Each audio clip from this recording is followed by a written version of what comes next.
আপনাদের সবাইকে সুপ্রভাত জানিয়ে আজকে পপি কিচেনের নতুন একটা ব্লগ শুরু করছি। আপনারা অবশ্যই আজকের ব্লগটা দেখবেন। সকাল সকাল এই যে বাজার থেকে জোড়া জোড়া ইলিশ চলে এসছে, তো জোড়া জোড়া ইলিশ পপি কিচেনে রান্না হবে। তার সঙ্গে এখানে আরো অনেক কিছু আছে, পালং শাক, কচু, আবার এখানে আছে লাল শাক। আপনারা কে পালং শাক খেতে পছন্দ করেন, কে লাল শাক খেতে পছন্দ করেন, বেশি কমেন্ট করে জানাবেন। আই রান্নাঘরে ক্যামেরা নিয়ে বসে আছে, আমি তো দেখিনি। ক্যামেরাম্যান 1 ঘন্টা ধরে বসে আছে, কারো কোনো পাত্তা নেই। পরি ছোট, এখন একটু সময় লাগবে, বললে হবে নি। চলো ওদিকে চলো, ওদিকে চলো। ও ইলিশ আছে, ইলিশের পেটে ডিম হয়ে গেছে। ইলিশের তেল জ্বালা হয়ে আজকে, বহুদিন পর ইলিশ মাছ খাবো। বর্ষাকাল মানেই তো ইলিশ। বাগানে লাল শাক, পালং শাক সবই আছে, একটু দেরি করে হয়ে গেছে, তো পরির জন্য সময়টা চলে গেল, তাড়াতাড়ি ফেলাতে পারলাম নি। কলমি শাক আছে প্রচুর, মা কলমি শাকটা খুব ভালো বানায়।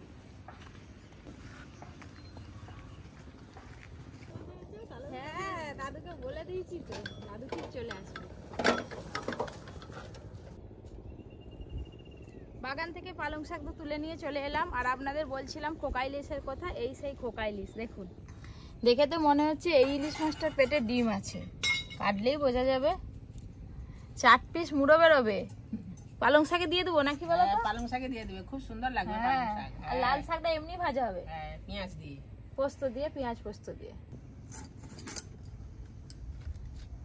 ছোট হলেও মাছগুলো যে 4 পিস হচ্ছে বেশ ভালোই মোটা মোটা, একদম ছোট নয়। না না, একদম ছোট নয়, 250। শাকগুলো একদম টাটকা, একদম ফ্রেশ, একটা পোকারে কিছু নেই, সঙ্গে সঙ্গে তুলে দিয়েছে। এদিকে ইলিশ মাছ কাটা চলছে, ওদিকে পালং শাক, আর সেদিকে আবার লাল শাক। 2 রকম শাক আছে আজকে। বর্ষাকালেই তো বেশি শাক খায়। দিদি পালং শাকটা দাও, মাছ আর পালং শাক ধুই, তারপরে তোমরা আসো।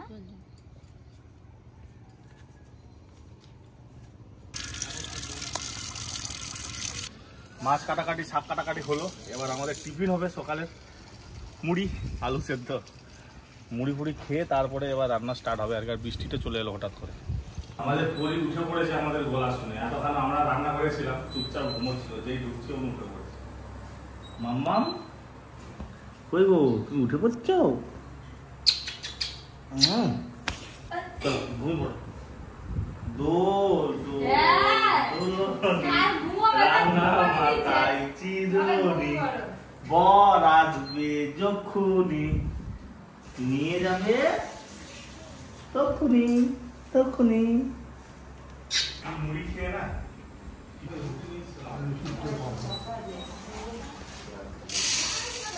মুড়ি খাবে অল্প, আর ডিম টোস্ট খাবে একটু। টিফিন চলছে এখন, খেয়ে দিয়ে পাপিকে তো রান্না করতে যেতে হবে। তারপরে সবাই তো আলু খায়, আমার তো সুগার, আমি আলু খাই না, আমি দুধ দেবো যাচ্ছি।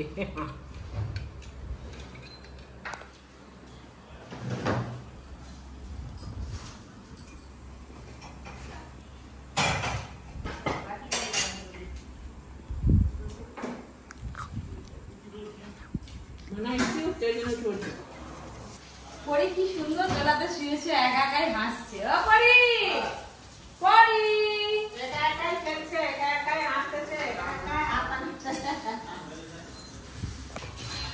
দেখতে পেলাম ব্যাগের ভেতরে একটা রুটি আছে, তো একটা রুটি কেন নিয়েছিল জানি না। তারপরে বললো যে ডিম টোস্ট তাহলে করে দাও, আমি ডিম টোস্টটা খেয়ে নিই, আর মুড়ি তাহলে আজকে খাবো না।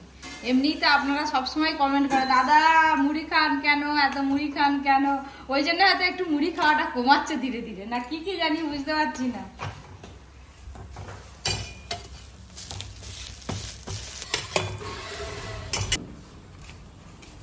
একবারে দোকানের মতো করে বানাবো। এই ডিম টোস্টের রেসিপিও কিন্তু পপি কিচেনে আছে, চাইলে আপনারা দেখতে পারেন খুব সহজে কিভাবে বাড়িতে দোকানের সাথে ডিম টোস্ট বানাবেন। এবার আমি চাট মশলা দেবো, আর একটু গুঁড়ো মশলা দেবো, দিয়ে সস দিয়ে দেবো। এই হচ্ছে চাট মশলা দিয়ে দিলাম, ওপর দিয়ে অল্প করে টমেটো কেচাপ। খুব একটা বেশি খায় না, কিন্তু ডিম টোস্টের সঙ্গে একটু দিলে ভালো হয় আর কি। নাহলে খাবে কি দিয়ে শুকনো শুকনো, একদম অল্প দিলাম। এই হচ্ছে ডিম টোস্ট, আলু সেদ্ধ, মুড়ি।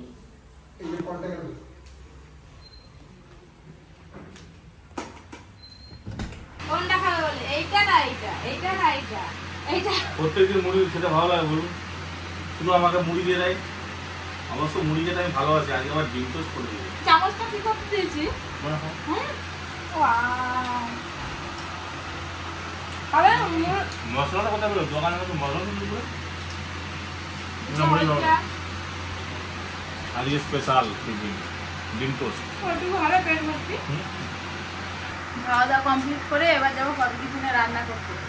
আপনাদের মধ্যে অনেকেই কমেন্ট করেছে দাদা শুধু খায়, দাদা শুধু খায়। আসলে দাদার ভিডিওটাই বেশি করে, ওই করে মনে হয় যে দাদা শুধু খায়। দাদার সঙ্গে আমরাও খাই। পরি শুধু সব সময় মাকে চায়, মাকে খুঁজে, মায়ের কাছে থাকলে চুপচাপ। মঙ্গলা পপিতা গেল পরির কাছে, ডাকো। সব কিছু তো ধোয়া হয়ে গেল, সব ধুয়ে নিয়ে আমরা রেডি। এবার পপি এলেই রান্না আরম্ভ হবে। আমরা রান্না শুরু করবো। সেদিকে পপি কিচেনে রান্না হচ্ছে ইলিশ মাছ, শাক ভাজা, পালং শাকের ডালনা, কচু দিয়ে আর ইলিশ মাছের মাথা দিয়ে, এই যে ঢ্যাঁড়স দিয়ে, আলু দিয়ে, চিংড়ি মাছ দিয়ে তরকারি হচ্ছে, আর এবার সঙ্গে চাটনি। আজকে সকাল থেকে মেঘলা মেঘলা ওয়েদার, মনে হচ্ছে বৃষ্টি হবে। আরম্ভ হয়ে গেছে, এবারে সেবারে মনে হচ্ছে পরি রান্নাঘরে ঘুমিয়ে ঘুমিয়ে এলো, আবার এখন জেগে পড়ছে, ওই যে হাত খাচ্ছে।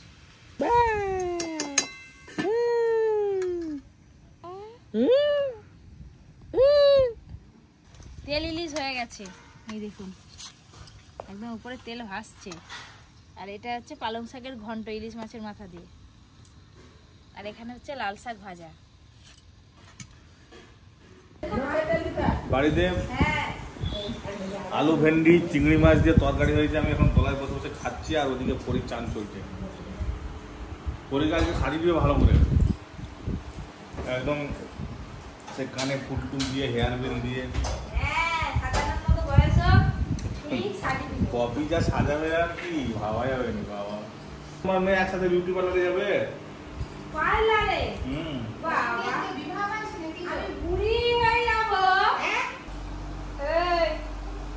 আবার ডাক্তার দেখানোর টাইম হয়ে গেল তো, যেতে হবে তো। হ্যাঁ ওই যা কোপারটা বন্ধ করতে না, ঠান্ডা হাওয়া আসতেছে। আপনারা তো দেখলেন 4 পিস ইলিশ মাছ আনা হয়েছিল, কেটে রান্না করা হলো, সাথে সাথে খাওয়াও হয়ে গেল। দিদি আর মা আজকে দুজনে কিন্তু ডবল ডবল ভাত নিয়েছে, ডবল ডবল মাছের পিস নিয়েছে। মধ্যখানে পপি বসছে, কমটা আর কি আমাদের থেকে। আমি রান্না করছি, আমাকে বেশি খেলে হবে না। সবাই খেয়ে বলবে তো, সবাইকে করে বেশি বেশি দিতে হবে। পপি সবাইয়ের কথা চিন্তা করে। তো তেল ইলিশ, লাল শাক ভাজা, পালং শাকের ঘন্ট, 3টে রান্না হয়েছে। এই যে আমরা কাসন্দি বানাবো। এই যে বর্ষাকালের চিংড়ি মাছ দিয়ে, ঢেঁড়স দিয়ে, এই কাসন্দি দিয়ে টক করলে খুব ভালো লাগে। জাগারের গাছে ছিল, পেড়ে আনছি। দাও এদিকে, দাও এইখানটা বসাও। খেয়ে দিয়ে আমি আর মাসিমা বসে পড়েছি আমরা কাটতে। আমরা কাসন্দি করবে, 4 ফালি করে দিয়ে। নরম আছে আমরাগুলো। আমের কাসন্দি করলে এরকম করে সব ছাড়ি কেটে নিতে হবে। এই যে ছাড়ি, খোলাটা ভালো নয়, কষা লাগবে। মিষ্টি দিয়েও করলে ভালো লাগে, চিনি অনেক লোক দেয় মিষ্টি। আমের কাসন্দিও মিষ্টি দেয়, ওইটা করে ওই মুড়ি ফুড়ি দিয়ে খাওয়ার জন্য ভালো লাগে, মিষ্টি মিষ্টি লাগে।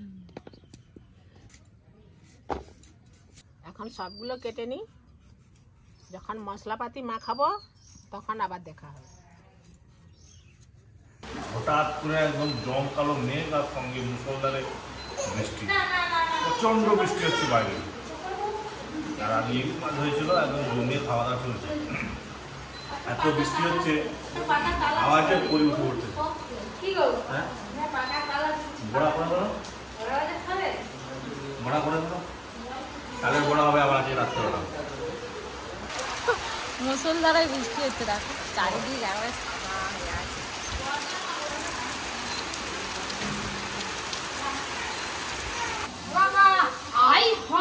তোর নিঘাত আজকে জ্বর হবে। তুই এত ভিজে গেলি কি করে? আরে গাড়ি থেকে তো জল হচ্ছিল তো, গাড়ি বাবা গাড়ি কি ভিজে গেলি এরকম করে? আজকে এত বৃষ্টি হচ্ছে, আজকে মুভি দেখতে গেলাম স্কুলে, বৃষ্টি হচ্ছিল বলে ক্লাসে বসেছিল। আর স্কুলে কি মুভি চালিয়ে দেয়? হ্যাঁ বলিস কি রে, জল হয়ে যাবে রে। আর এদিকে বড়া হবে বলে কি তালের গন্ধ কাটা পাচ্ছি, এখন থেকে হাই তাল ভাঙা হয়ে গেছে। হাই রে নাচ দেখ, তালে অনেক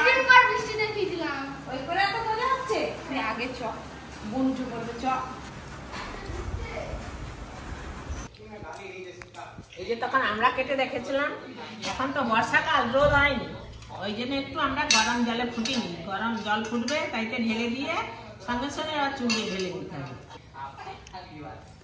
এবার সব মশলা মেখে নেব। এটা সর্ষে গুঁড়ো,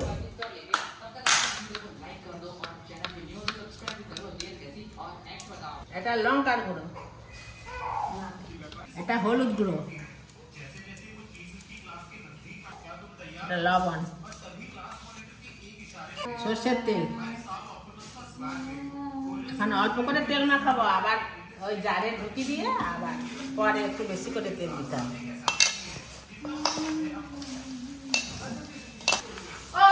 হ্যাঁ, এটা আমরা রাস্তা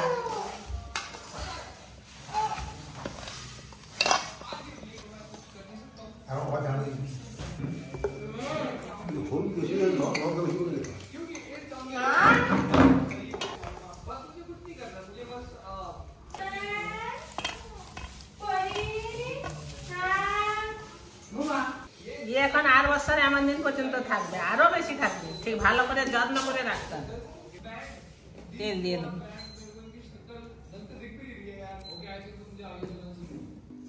আমরা এই মশলা মাখি, গমে বিদ্রোনা হয়ে গেল। এবার কালকে রোদ হলে, কালকে শুধু নয়, 1 মাস এখন এমনি রোদেই থাকবে, চলে যাবে। একটু বাজারে গেছিলাম, একটু দরকার ছিল এমার্জেন্সি, একটু বাজারও হলো।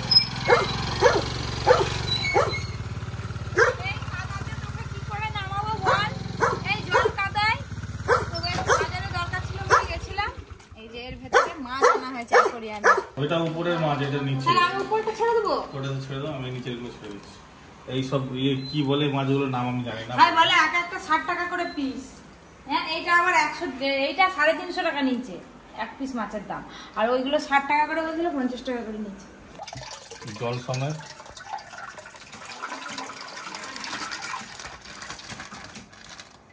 ওই চলে গেল। খুব সুন্দর লাগছে মাছগুলো। এই যে সাদা মাছগুলো নিয়ে এলাম। আগের বারে বলছিলাম না একরকম দানা, একরকম দানা। এই দেখো, এই নাও, তোমার জন্য এনে দিচ্ছি আর একরকম দানা। তোমার খাওয়া ধরো, এটা কি? এটা মাছের না পাখি? সেই ঘরকে গেছিলাম পুরোনো বাড়িতে, গাছ ভর্তি পেয়ারা, সাদা পেকে টুলটুল করছে। ভাবলাম একটা পেরে খাবো। হ্যাঁ, কি করে পারবো? ওটা বড় হয়ে গেছে।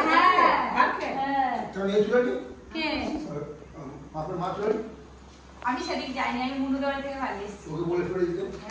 তো ওই বাড়ি থেকে এলাম, তারপরে বাজারে গেলাম, অনেক কাজ বাকি ছিল সেগুলো সারলাম, দিয়ে তাড়াহুড়ো করে আসছি যদি বৃষ্টি এসে যায়। ভাগ্যিস বৃষ্টি হয়নি, ওইদিকে বৃষ্টি পড়ছিল হালকা, এদিকে দেখে বৃষ্টি হয়নি। বড়া ভাজা করে নিবে, এই তো এবার শুরু করে দাও। আমি যখন কাটি তখন কত বেলা, কখনই কাকিমা বলে আমি বড়া ভাজবো।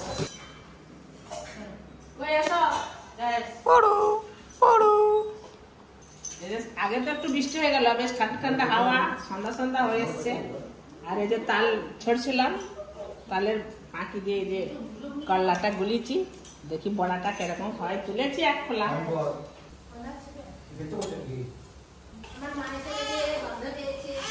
কেউ তালের বড়া বলে, কেউ ফুরলি বলে।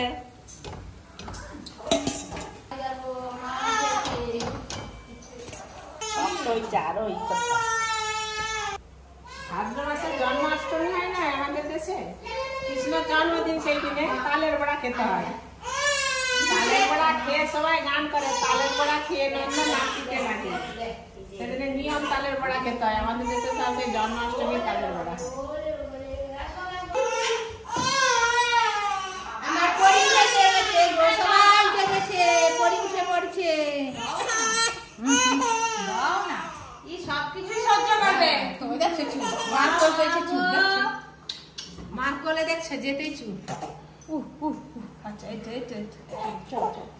দেখেছো মাকে এখন থেকে কেমন চিনে গেছে।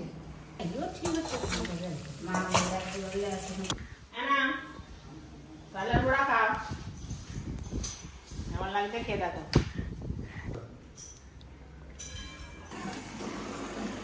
টিফিন দিয়ে চলে গেছে। বড়া ভাজা নাকি? খাবো একদম গরম আমার ফেভারিট বর্ষাকালে তালের বড়া।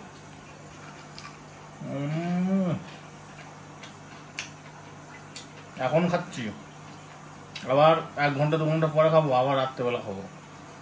এখনো গুড় পিঠে হবে। এইটা হয়ে গেলে ভাজা পিঠে বানাবো। ভাজা পিঠের গলাটা গরম জল দিয়ে গুলোতে হবে, তারপরে হচ্ছে ভাজতে হবে, তবে খুব সুন্দর হয়, নাহলে ঠান্ডা হয়ে গেলে ফুলেনি। ওই জন্য একটু পরে বলি, তাহলে খেতে খুব মজা হবে। বৃষ্টি পড়তেছে, 2 রকম পিঠে হচ্ছে, তেলে ভাজা। বৃষ্টি হলেই তো বেশি খেতে মজা। পিঠে খিচুড়ি, কত কিছু পিঠে। ভাজা পিঠে হওয়ার আগেই এই যে বড়া ভাজা হচ্ছে, বড়া ভাজা হচ্ছে আর খাওয়া হচ্ছে, ভাজা হচ্ছে খাওয়া হচ্ছে। আমাদের বাড়িতে সবাই গরম গরম খেতে ভালোবাসে, তো প্রায় সবাই খাওয়া হয়ে গেছে। এই পরীকে দোলায় দিয়ে দিলাম খাইয়ে, এবার আমি টেস্ট করে দেখবো কেমন হয়েছে। আর এদিকে কড়াতে ভাজা চলছে, এই দেখুন ভেতরে কি সুন্দর জালি হয়েছে। খেয়ে দেখি কেমন হয়েছে।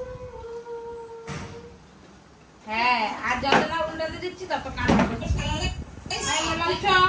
সারাদিনে একবার হলে তো স্টুডিও আনতে হয়, কালকে এখন একবার মনে আসেনি। চ একটু ঘুরে আসবো চ। আর একজন আমার পিছু পিছু চলে এসছে, ঘুম থেকে সবে উঠলো, সন্ধ্যা হয়ে গেছে আজকে ঘুম থেকে উঠতে।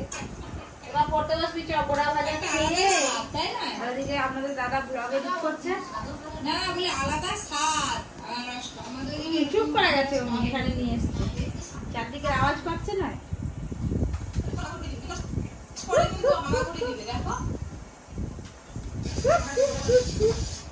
লক্ষ্য এদিকে আওয়াজ হচ্ছে নি। আনারসটা খাওয়া হলো, তারপরে অর্জুন আর মামা দুজনে নিয়ে মার্কেটে এসেছিল, ওরা আজকে নিয়ে এসছে আমার জন্য।